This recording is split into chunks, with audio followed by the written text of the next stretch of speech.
o Evangelho segundo o Espiritismo, o capítulo 26, onde diz: dai gratuitamente o que gratuitamente recebesse. E para nos trazer esse conhecimento, temos o nosso irmão Kleber, que é abonado.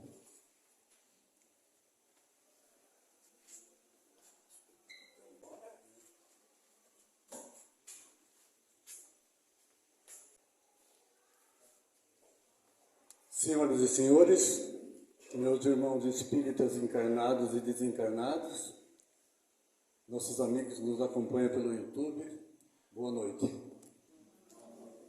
Que Deus nos ilumine nesta noite para que possamos passar aquilo que pretendemos, que estudamos, para que todos tenham um bom entendimento. Agradeço mais uma vez esta casa por confiar em mim, dissertarmos aqui sobre o capítulo 26, dai gratuitamente o que recebeste gratuitamente.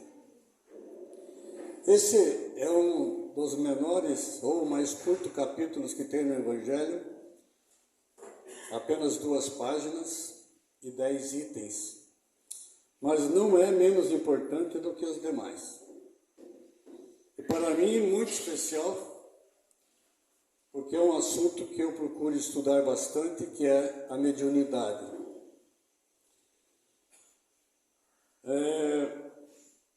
O meu desenvolvimento mediúnico, ele teve início a partir dos meus 62 anos de idade. Hoje, esse ano agora eu completo 69, então já vai 7 anos que eu estou aqui nesta casa, desenvolvendo, estudando junto com meus irmãos encarnados e desencarnados.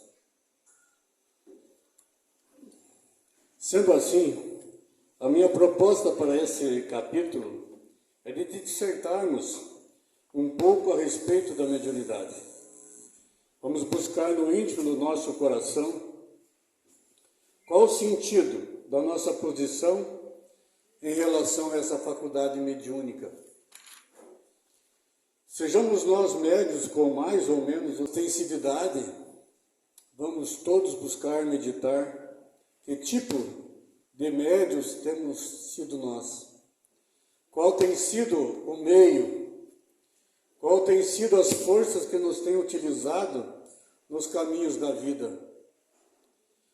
Mas para que possamos ter uma melhor compreensão a respeito da mediunidade, um dos primeiros pontos que eu quero aqui destacar, a mediunidade não é algo exclusivo do Espiritismo ou do próprio Evangelho. Penso ser a mediunidade uma das primeiras expressões da própria humanidade, do próprio ser humano, juntamente com suas primeiras manifestações religiosas.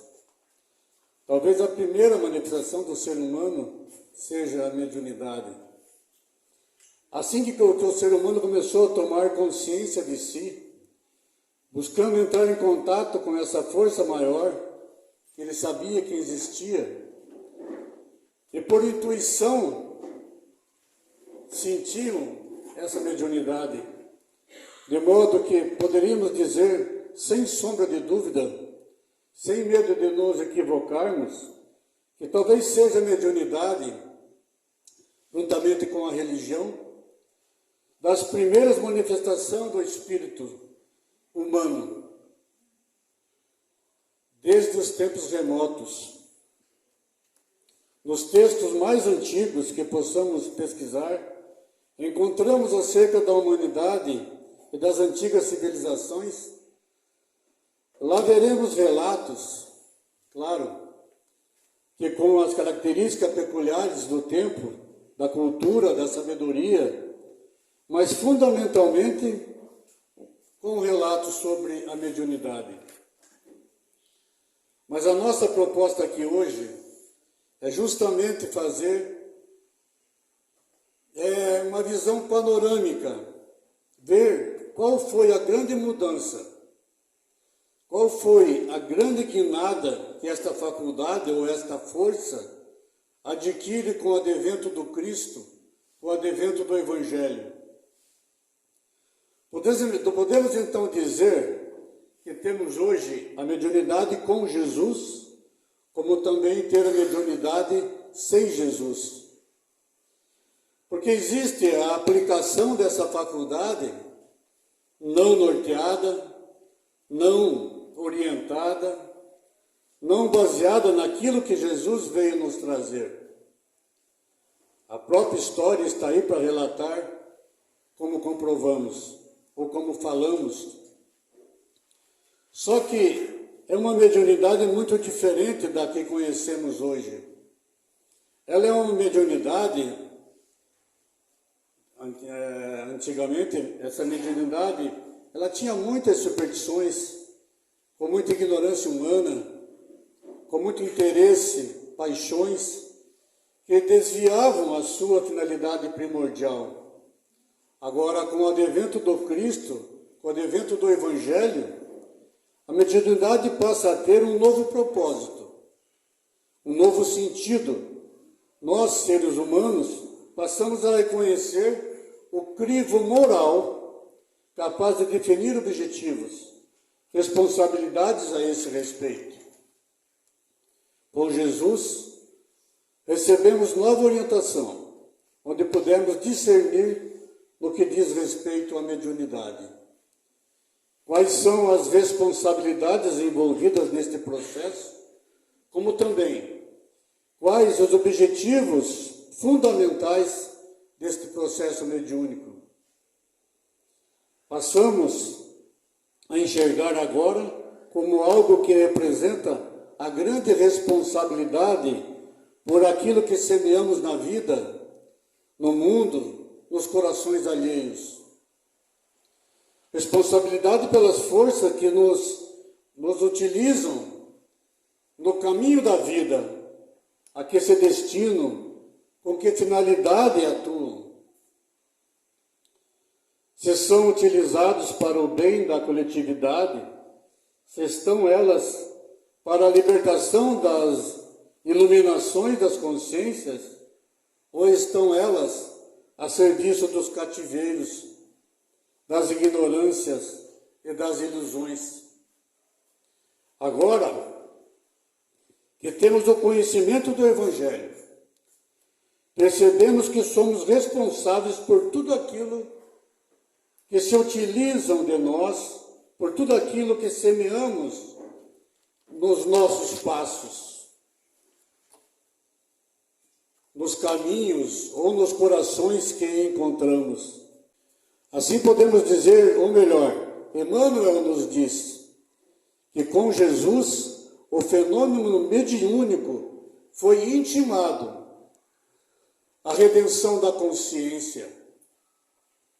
Então, com o Cristo Jesus, o fenômeno mediúnico não é mais visto como um meio de benefício, seja por meio do status, seja por meio do poder, seja por meio de interesses material, seja por interesse de dinheiro, ou de quaisquer recursos ou benefícios. É agora o fenômeno mediúnico convidado a estar a serviço de Cristo Jesus. Claro que trazendo sim um benefício, mas não um benefício alimentado do interesse pessoal ou pelo egoísmo, e sim da nossa redenção, da nossa iluminação, e não a benefício mesquinho ao qual foi tantas vezes sido mencionado nos tempos antigos, onde existiam aqueles que eram iniciados, aqueles que tinham as ferramentas para manipularem as pessoas, seres em busca de alimentar seus interesses, o poder, o dinheiro, seja o que for. Essa era uma mediunidade de um misto de luz e sombra, ainda com muita ignorância e, é claro, nas paixões que existiam nos corações humanos. Mas com o advento do Mestre Jesus, passa a ser intimada a redenção da consciência. Passamos a ver a mediunidade uma oportunidade bendita de crescimento, de aprendizado, de serviço, buscando a nossa própria libertação, da libertação das paixões que nos têm mantido cativos e, portanto, angustiados da ignorância, que tem nos desprovidos de uma visão mais abrangente do sentido e do propósito imenso, grandioso da vida. Então, posso dizer que é esse novo caráter que a mediunidade adquire. Portanto, com Cristo Jesus, a partir desse crivo moral que nos traz, nos ensinando como aplicá-lo, como exercitá-lo, como efetuá-lo. Ele que era médium, não médium de espíritos, mas na feliz definição de Kardec, no livro Gênesis, Jesus era médium de Deus, médium direto de Deus. Ele vem nos ensinar a aplicá-la sempre em prol do semelhante. Ele que é o maior de todos que já pisou aqui nesse globo terrestre, o qual nunca fez dela, a mediunidade, um meio de se beneficiar. Sempre fez dela um meio de enriquecer, de alimentar as consciências, deixando a partir daí um padrão de ação da mediunidade com o Evangelho.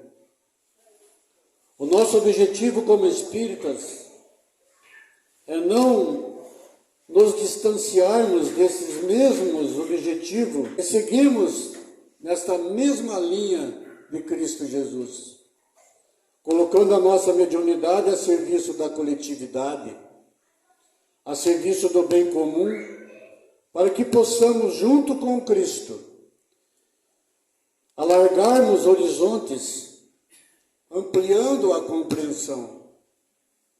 Porque aqueles fenômenos lá atrás era difícil de ser compreendido. Na época, Jesus tinha que ser prudente em muitos aspectos, porque ainda o povo não estava preparado para uma intervenção maior com o mundo espiritual, com os espíritos.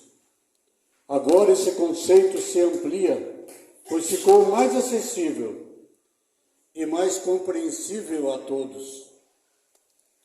Porque vem ele como Consolador prometido, desenvolver, explicar, elaborar de maneira mais acessível a todos aquilo que Jesus lá atrás já havia ensinado, já havia nos falado. Então, com o Espiritismo, a mediunidade se amplia ainda mais em termos de compreensão e exercício. Em termos de possibilidade, e é claro, em termos de dever e fidelidade, e na prática do seu exercício. Com o Espiritismo, recuperando o Evangelho do Cristo Jesus, vamos entender melhor o que eram aqueles fenômenos que nos encantavam. Nada de mágico, nada de fora da lei divina, apenas desdobramento. Apenas uma faculdade humana para aqueles tempos desconhecidos. Mas agora, acessível de maneira mais universal, abrindo um novo tempo, um novo período para a humanidade. Enfim, a era do Espírito que se aproxima, e é preciso, portanto, estreitar laços na comunicação entre esses dois mundos. Daí os fenômenos que vimos pular em toda a parte do globo terrestre a partir do século XIX, prenunciando o advento do Consolador, quando os imortais, enfim, se ergueram e disseram: eis que nada morre, estamos vivos e seguimos contigo. A vida prossegue sempre triunfante. A mediunidade então se amplia, se aprimora. Como falei lá atrás, também o Espiritismo, com a compreensão mais profunda, com uma responsabilidade maior. E é isso que todos nós espíritas, em conversando acerca desse assunto, precisamos entender como o Espiritismo vai definir mediunidade. Nós, nos apresentando essa proposta de trabalho, mostrando que, em geral, os médiuns não são predestinados, não são missionários. Raros são as tarefas no campo da mediunidade realmente missionárias. Os médiuns são, em geral, na visão espírita, que agora nos alargam a compreensão da vida, que não se prende a apenas uma encarnação. Agora, enxergamos os porquê, ou os reflexos de vidas pregressas na vida presente. O Espiritismo vai nos mostrar a mediunidade, agora com efetivamente, como na imensa maioria dos casos, uma oportunidade de resgate, de reparação. Quem quer que duvide disso, bastaria ler um pouquinho a definição de Emmanuel acerca dos médiuns no seu livro Emmanuel, capítulo 11, item 3. Para nós médiuns, essa primeira leitura nos dá um choque, porque nos mostra realmente, na generalidade dos casos, com louvadas exceções, o que é médium. Nada mais do que uma alma que muito tropeçou lá atrás, uma alma que muito se endividou lá atrás, uma alma que muito desviou corações e caminhos lá atrás, mas que agora encontrou na mediunidade com Jesus a oportunidade da redenção, a oportunidade do reajuste dos caminhos. Sendo assim, agora, o médium é um instrumento de outras forças, de outros pensamentos, de outros ideais, do que aqueles que lá atrás buscou cultivar. A mediunidade é, então, essa porta bendita, oportunidade grandiosa de trabalho e de iluminação à luz do Espiritismo. Mas se assim o é, precisamos pensar como é que podemos então aproveitá-la. É preciso pensar como efetivamente desempenhar esse trabalho à altura do que ele representa, como efetivamente sermos bons médiuns. E a definição de bons médiuns que Kardec vai nos trazer é fantástica. Simples, mas ao mesmo tempo fundamental, porque ele vai no cerne da questão.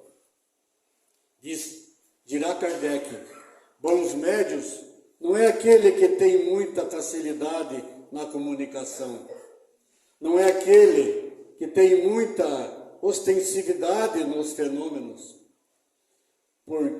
porque por muito tempo assim se pensou, pois eram exaltados, idolatrados e engrandecidos e louvados aqueles que tinham faculdades maiores, brilhantes, ostensivas.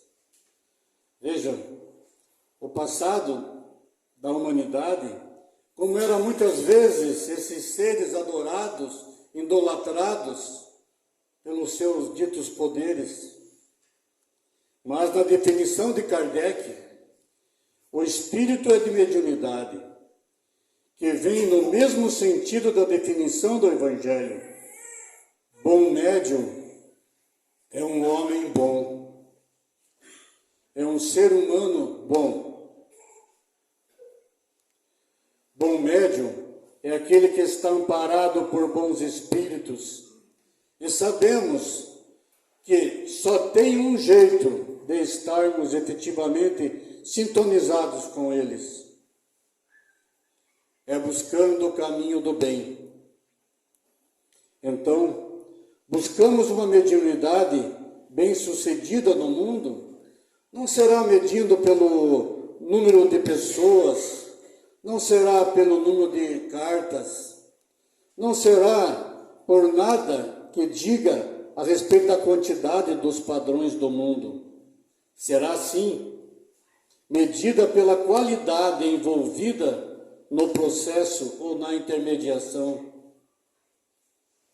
O quanto de amor foi ali aplicado, o quanto de bem está ali envolvido, o quanto de humildade a sustentava, o quanto de fidelidade que a lei divina a orienta.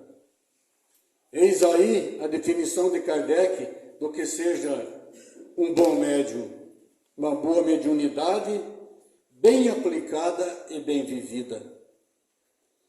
Ao que Emmanuel depois vai complementar no seu livro Roteiro, capítulo 36, intitulado Desenvolvimento Psíquico, que diz: não há bom médium sem homem bom.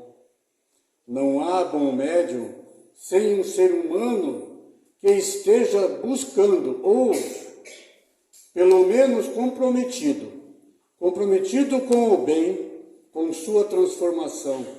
Assim como não existirá um desenvolvimento psíquico verdadeiro e proveitoso,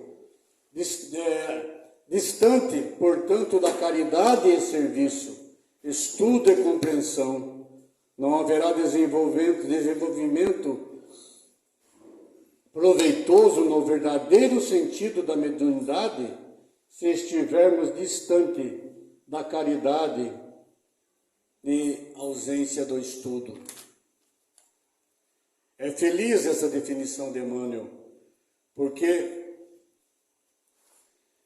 às vezes ficamos a nos perguntar como fazer, e nós perdemos numa série de processos, muitas das vezes complicados, de como desenvolver a mediunidade, como aplicá-la, enfim. Mas o melhor meio de desenvolvê-la, ampliá-la, é aplicá-la como Jesus espera que façamos. Utilizar o próprio exemplo dele. Já que aqui no Evangelho segundo o Espiritismo, quando nos dá a receita com dois integrantes fundamentais: amai-vos e instruí-vos. Nas palavras de Jesus no seu Evangelho, a mesma frase, só que de maneira diferente, diz: tomai sobre vós o meu jugo e aprendei de mim, afinal o jugo de Jesus é o amor. Mas queremos desenvolver mediunidade e assim fazemos cursos e cursos, mas esquecemos do essencial, que é o desenvolvê-la em todos os âmbitos, não só mediunidade mais ostensiva, mas aquela outra no sentido mais geral do que a qual falamos. Ame e se instrua. Estarás então onde estiveres. Estaremos então onde nós estivermos, sempre desejaremos e estaremos sendo um bom médium de Jesus. Porque por meio de nós poderá Jesus atuar, porque por meio de nós, Jesus poderá levar às pessoas o consolo, o amparo, a inspiração, a orientação, o carinho, o cuidado e elevação. E desde já, todos nós, indistintamente, se assim buscarmos, estaremos desenvolvendo a boa mediunidade. Porque mediunidade, como si mesma, como qualquer outra faculdade humana, é neutra. Emmanuel fala isso no livro Na Seara dos Médiuns, capítulo 16, Força Mediúnica. Como a nossa visão, por exemplo, é neutra. Podemos utilizar nossa visão para denegrir a imagem de alguém. Podemos utilizar nossa visão para reparar os defeitos de alguém. Podemos destacar os pontos falhos de um trabalho, de uma obra. Ou podemos utilizar nossa visão para ver as virtudes das pessoas, para ver o potencial de alguém, para ver um certo trabalho de alguém, ajudar alguém em alguma obra. Todas as nossas faculdades, essencialmente falando, são neutras. A fala pode ser utilizada para instruir, para consolar, para edificar. Como também pode ser utilizada para caluniar, para defamar, para espalhar maledicências. É ela, a força neutra em si mesma, mas só quando aplicada, vinculada ao cerne do Evangelho, torna-se ela profíncua, torna-se ela algo que efetivamente nos iluminará. É ela bem aplicada, assim como qualquer outra de nossas faculdades, é essencial. Por isso, quando é perguntado para Emmanuel, no livro do Consolador, na questão 387, qual é a primeira necessidade do médium? Ele responde sutilmente: evangelizar-se a si mesmo. Porque tudo mais que possamos fazer decorrerá da nossa evangelização. Aquele que está no caminho do amor encontra naturalmente, sem tantas preocupações, aquilo que precisa encontrar. Aquele que está no caminho do amor está no caminho certo e será por isso mesmo muito mais fácil a espiritualidade superior ampará-lo. Encontrará tudo que precisar para desenvolvimento da sua tarefa no mundo, seja ela qual for, aquele que caminha no amor a encontrará. Por isso, a primeira necessidade de todos nós, médiuns que podemos ser, é buscarmos nos evangelizarmos, trazer mais Cristo para a nossa vida. E aí que a nossa mediunidade, seja ela qual for, se enriquece de luz e de propósito. É aí que ela passa a ser algo que nos transforma e nos eleva. Não é apenas um trabalho exterior, é algo que nos enriquece o nosso mundo interior. Esse é o ponto fundamental quando falamos da mediunidade com Jesus. É esta a grande distinção que vemos da mediunidade antes ou sem ele, para a mediunidade depois ou com ele. Essa guinada e esse enriquecimento de sentido é o propósito moral amoroso daquilo que viemos a fazer. Sejamos mais uma vez nós médiuns ostensivos, sejamos nós médiuns das forças da vida. E se é esse, portanto, o caminho de enriquecimento da mediunidade, precisamos agora pensar em alguns recursos, elementos que são fundamentais para que possamos, de fato, desenvolver essa mediunidade. Falávamos, amor e instrução são fundamentais, que se desdobram, eles em muitos outros, os seus filhos, amor e estimação, tem por filhos a disciplina, tem por filhos a humildade, tem por filhos o desinteresse, tem por filhos a caridade. Dessa união, amor e instrução, vão nascendo todas as virtudes, todas as luzes da criatura humana. Se quisermos, portanto, enriquecer a mediunidade com Jesus, é preciso trabalhar, desenvolver em nós a disciplina. Ela que é o nosso berço de todas as outras virtudes que virão depois. Tudo que passamos a construir neste campo, em qualquer área de trabalho com Jesus, tem que ter disciplina, que precede sempre a espontaneidade em nossos caminhos. Então é preciso buscar a disciplina, para que possamos ganhar esse controle, esse autocontrole, a fim de entendermos melhor a força, a que ideais, a que pensamentos ou inteligências temos servido, a fim de entendermos melhor com a proposta da nossa ação. Vamos nos conhecendo, vamos conhecendo o outro, vamos conhecendo a vida, vamos conhecendo a lei divina. E assim nos capacitamos para sermos instrumento nas mãos de Jesus, ou seja, bons médiuns. É preciso investir nesse trabalho de purificação interior, nesse trabalho de afinação do nosso instrumento, a fim de que seja, sob a tutela do regente, possamos entoar a harmonia fina, suave, edificante para o mundo. É preciso afinar o nosso ser, o nosso instrumento.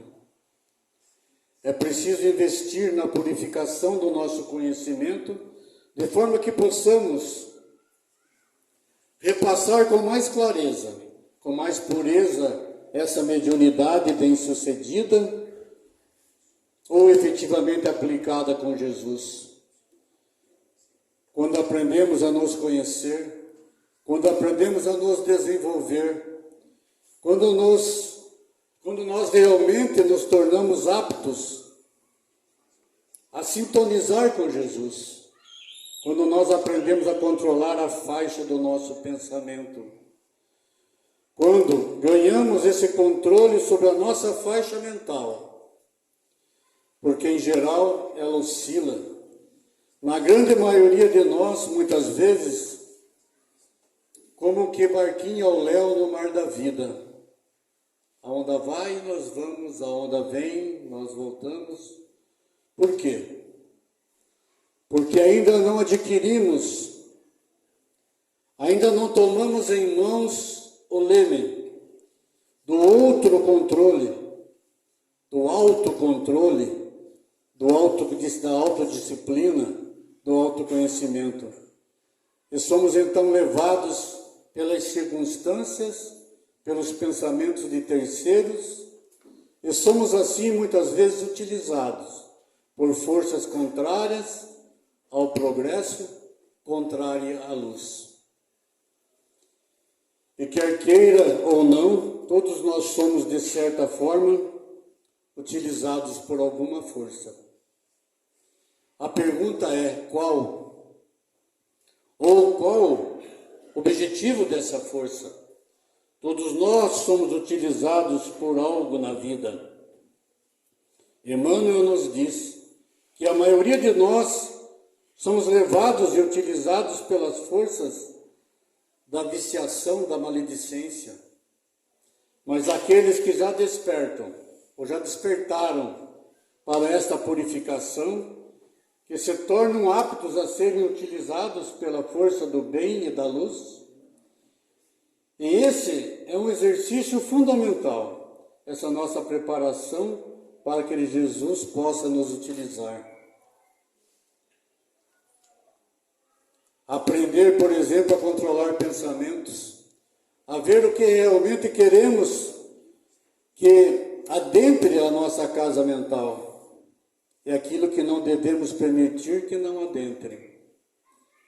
Acrescento aqui uma fala interessante, quando o evangelista João diz na sua primeira carta: se alguém vem ter convosco e não traz esta doutrina, não o recebeis, nem o saudeis. Aí ficamos pensando, qual o sentido disso? Se o cristianismo é o acolhimento, o cristianismo é a hospitalidade, é a compreensão, pensemos no sentido espiritual, porque todos os dias somos nós visitados pelos pensamentos, emoções, ideias de terceiro. E a pergunta que deveríamos fazer: se de fato já estamos conscientes do cuidado de nossa casa mental e o que vem esse trazer, ele vem da parte de Jesus ou não? Se não vem, convém não aderir à casa mental. Convém dar a ele o melhor de mim, sem porém colhê-lo. Porque quantas vezes nos chegam numa conversação repentina a sugestão da maledicência, do ódio e da revolta, e nós impensadamente recolhemos aquilo na nossa casa mental. E eis então que aquilo nos toma o nosso maior tesouro, a paz de espírito, o equilíbrio interior. Já nos alertava Jesus em muitas de suas parábolas: o homem sensato é aquele que vigia a porta da sua casa, a fim de que o ladrão não entre e não roube aquilo que lhe é mais precioso. Mas quantas vezes não temos tido esse cuidado? Nas conversações, nas interações cotidianas, não averiguamos se o que vem, se o que chega é da parte de Jesus. Acolhemos tudo e, naturalmente, é claro, sofremos as consequências.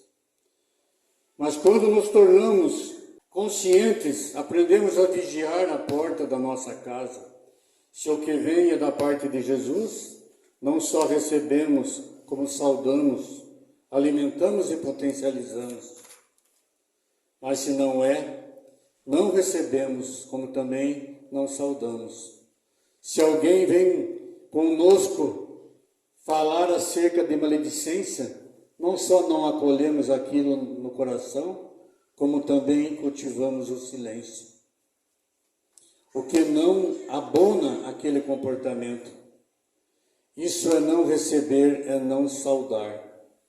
Mas só o faz assim quem já despertou para a importância de zelar pela sua casa interior. Temos que ter a disciplina do pensamento e a reforma do caráter. Porque a grande maioria de nós não pensa por si só. Vamos acolhendo um monte de ideias e pensamentos de terceiros, bons, mas a grande maioria das vezes não tão bom. E formamos uma mistura, e esta é a nossa atmosfera espiritual, uma bagunça, uma confusão. E por isso somos tão voláteis. Somos tão maleáveis, não no bom sentido, mas como diz Tiago, somos tão fáceis de sair da orientação do propósito. Por quê? Ainda não aprendemos a ter este controle. A disciplina do pensamento é a reforma do caráter. E é isso que a gente vai aprendendo. O bom médium, nesse processo de educação, aprende a disciplinar. Inclusive, esta interação com o mundo, o universo que nos cerca, acolhendo aquilo que nos enriqueça, edifique, e prevenindo-se, imunizando-se com aquilo que não seja claro, quando sempre de si, dando melhor. Eis em suma, em síntese, o que essa mediunidade que estamos aqui a buscar. Pensando sobre tudo que esse exercício da mediunidade não é algo que se faça por 1, 2 horas ao longo da semana, ou no momento específico do ato mediúnico. Ela é, sobretudo, um comprometimento de vida. Temos que ser médiuns 24 horas. Não só os médiuns ostensivos, todos nós somos médiuns, porque representamos essas forças que nos utilizam. Muitas vezes temos sido médiuns da maledicência, do pessimismo, da desesperança, da calúnia, do ódio. Mas a meta é sermos, em cada instante, em cada convivência, em cada conversação, médiuns do que venha de Jesus, médiuns da esperança, médiuns da bondade, médiuns da paciência, médiuns da verdade. É isso que buscamos, essa sinfonia fina com Jesus.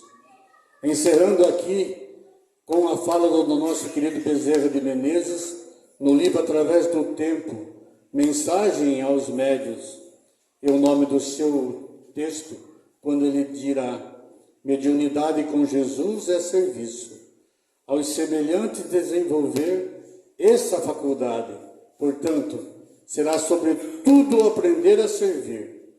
Então, sirvamos, portanto, meus irmãos, sirvamos a vida, sirvamos o amor, sirvamos a luz. Sejamos nós médiuns de Jesus para um novo tempo, enfim, para a humanidade. Muita luz e muita paz a todos.